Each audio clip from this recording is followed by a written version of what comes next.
আজকে জলপাইগুড়ি থেকে এসেছি। বাবি ওর অনেক দিন থেকে বাবাকে দেখেনি বলে ওর বাবার কাছে আজকে আবদার করেছে ওকে আইসক্রিম পার্লারে নিয়ে যেতে। তো যেমন আবদার করা, তো সেরকম তো আবদার পালন করতেই হবে।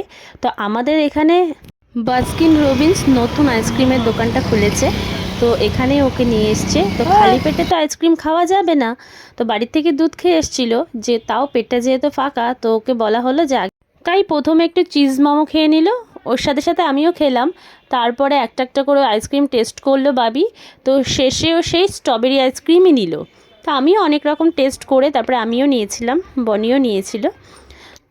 যেহেতু স্ট্রবেরি আইসক্রিম নিয়েছিল, শেষে আর খেতে পাচ্ছিল না, মানে এমন করছিল না ফেলতে পাচ্ছে না খেতে পাচ্ছে, তবে জোরজবস্তি করে তাও খেয়েছিল।